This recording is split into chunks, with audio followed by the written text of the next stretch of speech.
Վերաբերվում է պարգևավճարներին, հետևյալ առաջարկը ունեմ, ես առաջարկում եմ յուրաքանչյուրին քաղաքացիական պայմանագիր կուսակցությունից,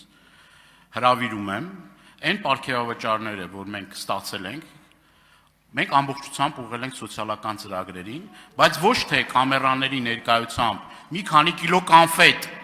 գնում ենք եւ ընտանիքներին բաժանում ենք եւ PR-վելու խնդիր ունենք, այլ իրապես գետնի վրա գործ ենք անում. Ես կրկնում եմ, ինչ ասում եմ, հիմնավոր եմ ասում, ոչ թե ձեր նման պարոն Փաշինյան, մերկապարանոց հայտարարություններ եք անում ծրարով փող ստանալու։ Միգուցե դա սեփական փորձից եք ասում։ Ես եւ իմ գործընկերները ծրարով փող երբեք չենք ստացել եւ չենք պատրաստվում ստանալ որևիցե մեկից։ Եվ ես իմ հարցին անդրադառ, իմ հարցն եմ ուզում ձեզ ուղղել։ Ես կարծում եմ, որ եկեղեցին եւ պետությունը անջատեն եւ պետությունը չպետք է խառնվի եկեղեցու գործերին։ Պարոն Փաշինյան, սա ձեր հայտարարությունն է եկեղեցու հետ կապված։ Դուք հետեւյալ հայտարարություն եք անում, որ պետությունն ու եկեղեցին անջատ են։ Բայց անմիջապես դրանից հետո, չգիտեմ, ամիսներ կամ տարիներ հետո դուք հրավիրում եք ձեր ամառանոց կարգալույց հոգևորականների, ստորագրում եք մի փաստաթուղթ, որտեղ գրված է ձեր անուն-ազգանունը եւ վարչապետ Նիկոլ Փաշինյան։ Ուղիղ խառնվելով եկեղեցու ներքին գործերին, որը սահմանադրության 17-րդ եւ 18-րդ հոդված գոյություն ունի, եւ 17 եւ 18-րդ հոդվածները հստակ ամրագրում է այն դրույթը, որի մասին ես խոսեցի։ Դուք ուղիղ միջամտություն եք իրականացրել եկեղեցու ներքին գործերին, որը որ օրենքի խախտում է։ Շնորհակալություն, հարցին կպատասխանի։ Նման վերջացնեմ խոսքս, նման օրինախախտմամբ եք պատկերացնում հայ առաքելական Սուրբ եկեղեցու բարենալը։ Համ ասում եք մերկապարանոց, համ էլ բան եք ասում, որ իրոք մերկապարանոց է, այդ մարդիկ կարգալույց չեն։ Բա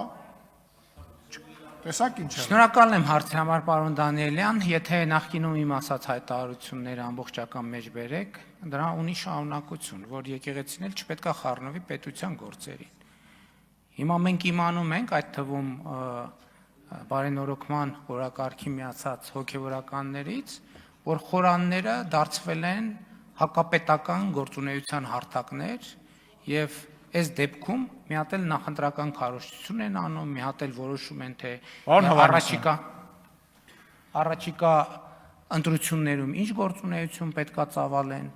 բայց մենք չենք ենթադրել, որ եկեղեցուն պետքա ղեկավարվի KGB-ի գործակալների կողմից։ Այնտեղ որտեղ կա պետության անվտանգության շահը, պետությունը պետքա ռեակցիա տա։ Եվ էլ չեմ ասում, հետաքրքիր է, այն ժամանակ, որ ես ինչ-որ մի բան ասել եմ, այդ ինչ-որ մի բան նաև հասցեագրված ուղերձ է, չէ եղել, բայց իրանք չեն հիշում իմ ասածը։ Դա նաև ապացույցն է, որ ինչ մենք երազել ենք, որ զբաղվենք ինչ-որ ձևով եկեղեցով, չենք երազել, հենց ընդհակառակը չենք երազել։ Ինչ է նշանակում կաթողից կոչվածը զոհված եղբայր ունեցող քահանային կանչի, ասի գնա 1000 ներողություն եմ, ասի գնա մորդ վերցրու, գնացեք կառավարության դեմը ցույց արեք։ Էս ում պահված կա, էս դուրս պրծուկի պահված կա։ Ինչ կամ եկեղեցին, ձեր ասած մարդիկ ինչ կապ ունեն եկեղեցու հետ։ Եկեղեցին առաջին եկեղեցու գլուխը մեր Տեր եւ Փրկիչ Հիսուս Քրիստոսն է, եկեղեցին ժողովրդով է եկեղեցին։ Այդ ձեր ասած մարդիկ են եկեղեցի, գնացեք մի հատ պատարակները Կիրակնորիա նայեք։ 3 հոգով պատարակներ են տեղի ունենում Հայաստանյան առաքելական Սուրբ եկեղեցուն համատարած տասնյակ տարիներով։ Դա ոչ մեկ ինչի անհանգստացնում։ Այսինքն հոգևորականները առանձին բացառություններով վերցած, ովքեր կարեցել են համայնք ձևավորել, իսկ նրանք ովքեր կարեցել են համայնք ձևավորվել, հիմա հերթով կարգալույց են արվում, որովհետև ոնց ձեր շուրջ մարդ կա հավաքված։ Հայաստանի ժողովուրդը դուրս է մղված եկեղեցին։ Եկեղեցու իրական շահառուն, ում համար եկեղեցին ստեղծված է, դուրս է մղված։ Ձեր ասած մարդիկ կապ չունեն եկեղեցու հետ։ Մենք իրավունք չունեն եկեղեցու անունից խոսալ։ Իրավունք չունեն, որովհետև իրանք Հայաստանյա Ծառաքելացական Սուրբ եկեղեցու բոլոր կանոններով վաղուց իրանք հոգևորական չեն ընդհանրապես։ Եկեղեցու անունից հանդես գալու եւ ես ասել եմ ձեր նշած անձի ոչ մի որոշում չի ճանաչվելու Հայաստանի Հանրապետության կողմից։ Ոչ մի։ Այն ոսկեպարի եկեղեցուց ինչ կա, դրան էլ անդրադարձեք։ Արձագանք։ Ասեք դրա մասին։ Իսկ կարող եք մի հարցի անկեղծ պատասխանել, ակնկալում Ես բոլոր հարցերին անկեղծ եմ։ Իսկ ձեր շուրջը հավաքված տիրադավ եպիսկոպոսները ինչ կենսագրություն ունեն եւ նախկինում դուք մոռացել եք այն որակումները, որ տալիս եք այդ մարդկանց հասցեին։ Ես կարող եմ ձեզ տրամադրել բոլոր այն նյութերը, որոնք որ նախկինում դուք ասում եք այդ մարդկանց հասցեին։ Հիմա ձեր միջոցով են այդ մարդիկ բարենորոգվելու եւ բարեկարգվելու եւ ինչ վերաբերվում է նրան, որ եկեղեցիների ես բազմաթիվ պատարակների եմ մասնակցել եւ խնդիր չի ունեցել եկեղեցին։ Իսկ ձեր պարագայում դուք վարչական ռեսուրսի չարաշահմամբ դա շատ ակնհայտ է։ Դուք վարչական ռեսուրսի չարաշահմամբ մարդկանց տիպողաբար հիվանդանոցից հանելով, հիվանդանոցից հիվանդ մարդուն հիվանդանոցից հանելով բերում եք պատարակի։ Այս էլ ձեր շուրջ ձեր կողքը հավաքված եկեղեցականի իրական պատկերը ես ձեզ ցույց տամ։ Ուրեմն ես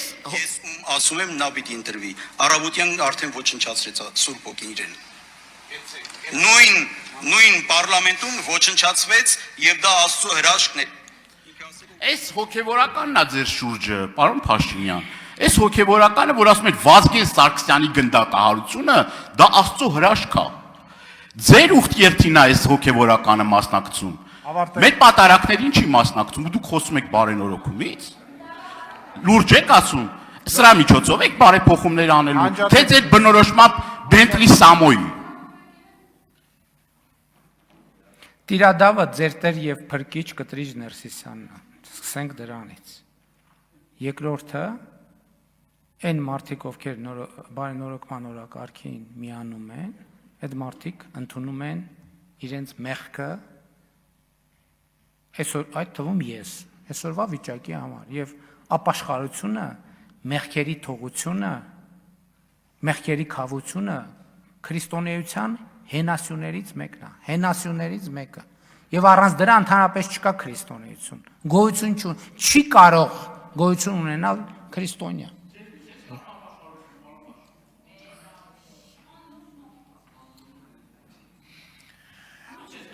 Լրություն լավ բան Դանիել, ինչի՞ եք խոսում։ Հայաստանյա Ծառաքելական Սուրբ եկեղեցու պատարակի կարգում կա մեղքերի թողության կարգ եւ նրանք ովքեր դրա կարիքը ունեն, անցնում են այդ մեղքերի թողության կարգի միջով, ենթադրում եմ, որ դուք եւ ձեր շրջապատը չունեք դրա կարիքը։ Ինչի կապակցությամբ ձեզ շնորհավորում եմ։